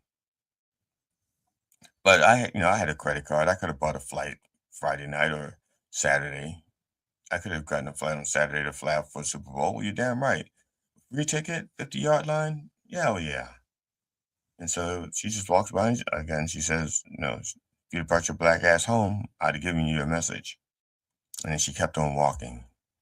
And I said to my nephew, I said, if I kill her right now, there's not a court in the country that will prosecute me. I said, the judge will listen to my story and go, what? You were a Steelers fan. The Steelers were playing the Super Bowl. You had an opportunity to see the Super Bowl with free tickets, and she didn't give you the message. That's correct, Your Honor. And then the judge would say, why is this man in my courtroom?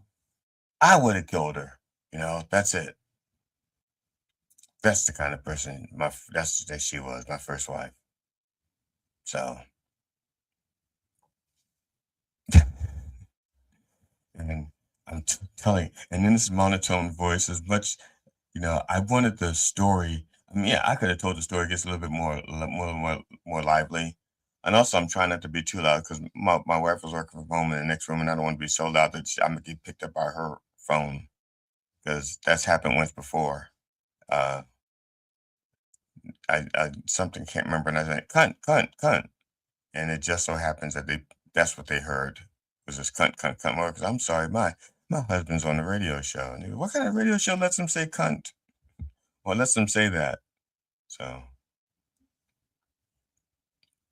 I'm gonna play a couple more minutes of this, and I'm gonna check out at 11 o'clock. I'm not gonna torture you until 11:30. I'll check out at 11. Going a couple more minutes of this from the Reverend's interview from a while ago. As a matter of fact, is that the last time he was interviewed? I think it was. I was supposed to interview him, and I guess we should schedule that. We should schedule that. The Reverend, I have to interview the Reverend. Because he was never on Done Way Past Funny. And he was supposed to have been on that show. We talked about it, and we never did it. I guess I went to interview him. I started writing the questions. I just didn't finish. We had to arrange something. At any rate, here's some more of that interview with Dr. Reverend Jelly Roll from Sawston City. Gosh. Okay. At what point are open mics detrimental to your growth as a comic? Or is it detrimental ever to your growth as a comic? Why or why not? Okay, now I'm not a comedian. I'm a very serious person. I have gone to a lot of because my one of my closest friends is GD Fenderson, and I've gone to a lot of his shows, and I've noticed this about some of the younger comics, and some of them go to the same open mic over and over and over again. They got the same audience, and what happens is they begin to shape their comedy around that group of audiences to make that group laugh. Then they go to a new place, and the shit don't work because they've gotten used to making group A laugh, but not group B.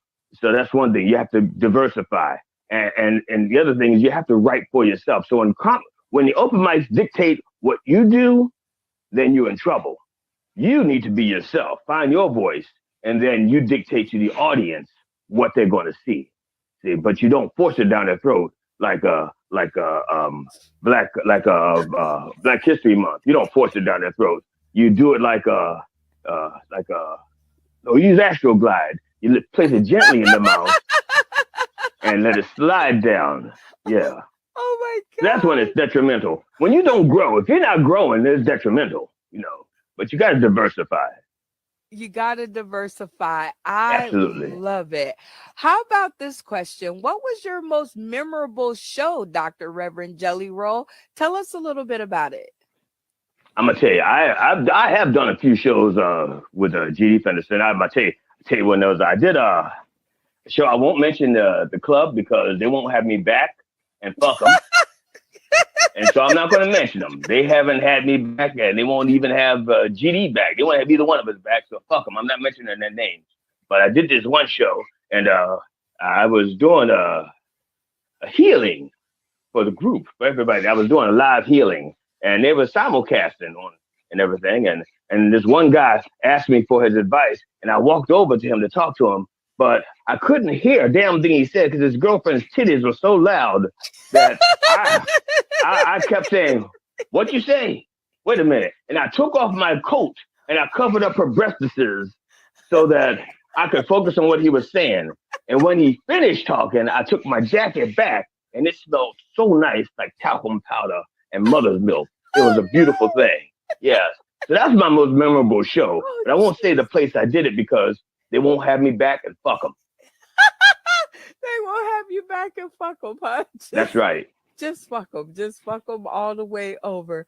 All right. That's How right. about this one? What is your worst habit? Oh, my worst habit is actually sitting on a nun in a church I used to go to. That's my worst habit. And she's still wearing it. even though she's outgrown it. She's like she wears a size 12, but that habit's a 4, and that thing has got like stretch marks that you wouldn't fucking believe. That's the worst habit, and I feel bad for that habit because she's still trying to wear it, and she's like, and you go to talk to her, her voice is all because she can't breathe, and she's like, she's her diaphragm is all clogged up, she's Jesus, that's the worst habit. And the other one is the other habit is telling the truth. But the worst one is that one that none is wearing. It's 4 sizes too small. Oh my God. Okay. How long does a good massage last? Until the happy ending. How long does that normally take? That depends on the happy the happy. There's the happer and the happy. The happer is the one that's trying to bring about the ending, and the happy is the one who's receiving the ending. And so if that happy is young and immature, it's going to be like 3 minutes. And if their experience, let's say like a 62-year-old reverend, it could be 20 minutes, 30 minutes, because actually he takes his mind and he takes it someplace else. It's like tantric. You're familiar with tantric yoga, where you just control your orgasm and it don't come until you say, I'm ready. The hands are going, Lord, I'm cramping here. I'm cramping up. Will you release already? And you're like, I release when I'm ready. Not when your hand tells me to, when I tell me to. So when the happy ending comes, that's how long a massage lasts. So the happy ending, yeah. Wow. All right, let's keep it moving. Name someone you should not talk to on the phone when you're mad, and why? Oh, fuck. Well, first of all, if you're really mad, you don't want to talk to anyone you're in a relationship with. Okay, don't talk to them angry. And it doesn't matter if you're mad at them or not, and especially if you're not mad. If you're not mad at them, why are you even angry? Why are you yelling at them? If you're not mad at them, say, I'm sorry, I'm angry right now. I need to hang up and count to 10, and I'll call you right back. And then you hang up and you go. Then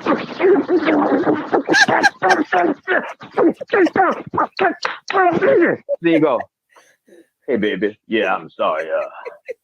Yeah, I had a pretty bad day. Collection plate was damn near empty when it came around. Yeah, I know G. Dane took it. I know it. I saw him sitting in the front row. Motherfucker took the money out the collection plate. You know what he did? There had to be like $700 in that collection plate. And he takes it all out and writes a check for $701 and puts it in a collection plate. So I know he only gave $1, but it looks like 701, but he took 700 out of the collection plate. And that's why I'm mad. It's not your fault, baby. I'm sorry. See? So yeah. Dear Jesus. So you don't want to talk to your significant others when you're mad. It doesn't matter if you're mad with them or not. You don't. And I am so glad that you said that, because you should not talk to your significant others when you are angry. It is just not a good look. It's like you all. There we go. That's it. I'm not doing any more of that for today. And you're right. That voice is annoying. I've forgotten how annoying that voice was. And it's even more annoying when she does her stand-up. I shouldn't say does her stand-up, because I have not seen them in years. Apparently, I think he said 62-year-old Reverend. So I guess, I don't know, they must not have done that many episodes with them, because I think it'd been maybe a year. Wow. Okay. So that was about 4 years ago. Because the Reverend's going up on 3 years of the Church of Last Resort, which reminds me, this Sunday, again, the Reverend is looking at Jethro Tull's Teacher from 1970 album Benefit, and he'll be doing some obituaries. Let me see who's died. The drummer from ZZ Top, he passed away. Beard. Beard.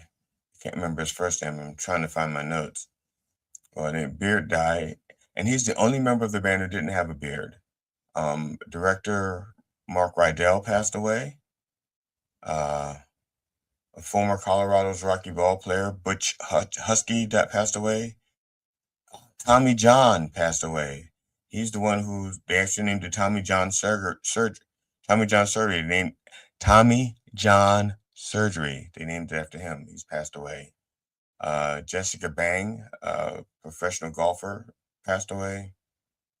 David Marsh, he was a writer. He covered rock musicians. He passed away.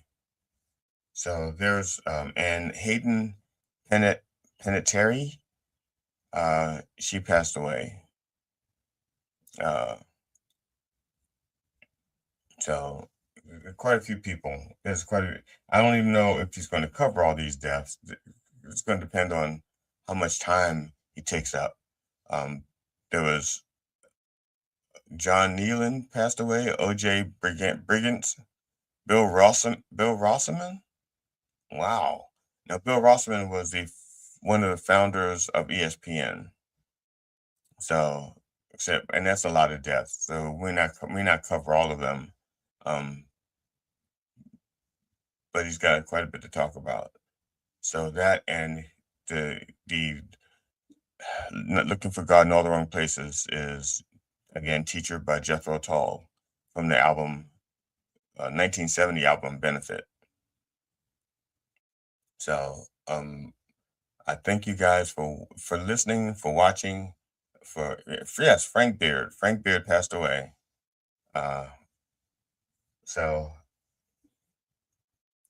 Thank you guys for listening. I appreciate you all, and we'll be back tomorrow.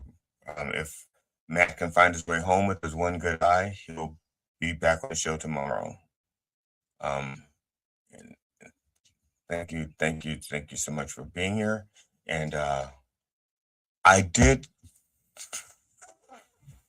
I'm going to say finish the video. It looks a little different. It looks a little different thanks to the artwork of Heavy Kev.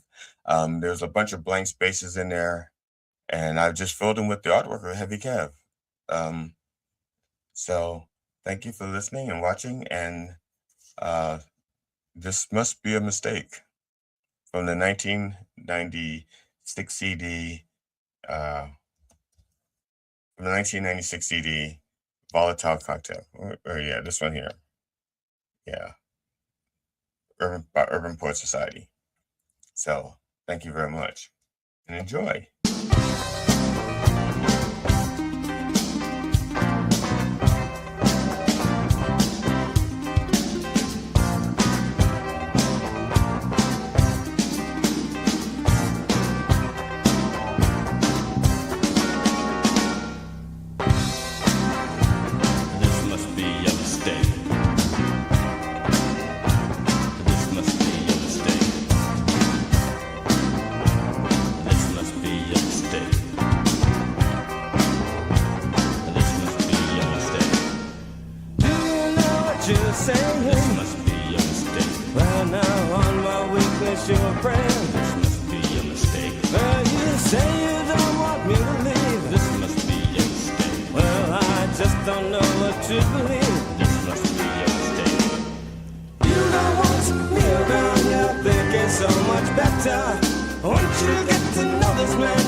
You don't want me around, yeah.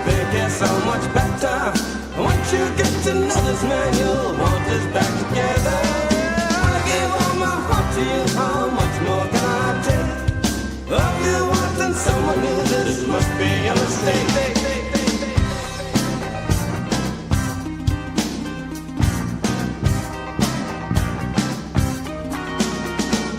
This doesn't seem so very smart, must we go our ways?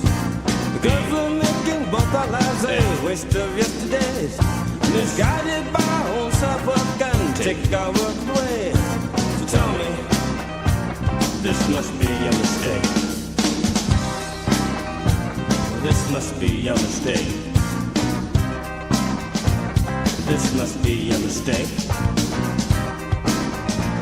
This must be a mistake. This must be a mistake. I said now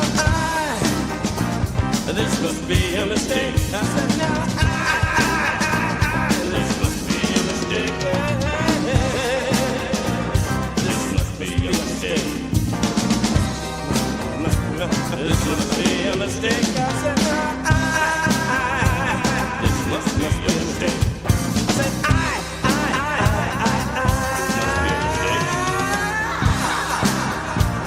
this must be a mistake.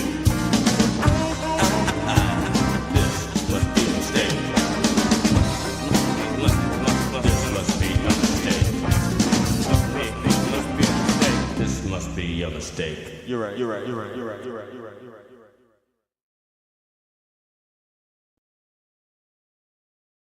Oh, you're still here. Like I said, I have to be here because I got to hit the end stream button. It doesn't happen automatically. Well, I guess it could. I could set the video. I could set an outro video, and then I guess it would end right at the end of the video. I don't know. I haven't tried it. I'm gonna try it. I'm gonna try it right now. I'm gonna play this song. No, I'm gonna look for something real short. I'm gonna look for something real short. Just an educational thing. Yeah, that's it. I'm going to put the news in 2 minutes. I'm gonna replay the news. Yeah, and I'm gonna see if it goes off by itself. Yeah. So if it works, you won't see me again. If it doesn't work, I'll be back to hitting the show. Take care. This is the Dr. Reverend Jelly Roll with headlines and punchlines for Thursday, August 20th, 2026, the 578th day of the Sex Offender Administration. Total U.S. debt has topped $40 trillion for the first time, drawing fresh warnings that a fiscal crisis is brewing as ballooning costs for social safety net programs and interest payments far outstrip revenues held back by tax cuts. If only those poor billionaires and corporate giants didn't need so much financial assistance from the government. A woman is accusing a California Democratic Congressman, 51-year-old Representative Jimmy Gomez, of sexual assault and harassment, according to her attorneys. Gomez has denied all accusations, but if he wants his party's support, he's going to have to become a Republican, where sexual assault is a prerequisite. 2 Tennessee college team cyclists were killed, Halen Engdahl and Braden Rogers, and 7 others were injured, and a driver, John Benfield, age 69, was criminally charged after he struck team members who were training on a road on Wednesday. Engdahl and Rogers were second-year students. Talk about your sophomore jinx. Dr. Heidi Overton, a top White House aide, has been picked to lead the Food and Drug Administration. Overton is a medical doctor and has worked on several of Trump's second-term health initiatives. What the health? Trump didn't have health initiatives. Trump had wealth initiatives. A helicopter carrying 6 tourists and a pilot crashed Wednesday in Kenya's Samburu County, north of the capital, Nairobi, killing all those on board after the aircraft departed from the Luisaba Wildlife Reserve for a safari. Well, not safari, not so good. This has been the Dr. Reverend Jelly Roll with headlines and punchlines for Thursday, August 20th, 2026, the 578th day of the Sex Offender Administration. Join me live at the Church for Last Resort, Sunday mornings at 9 a.m. Eastern Time on Mind Dog TV. Viva the Revolution!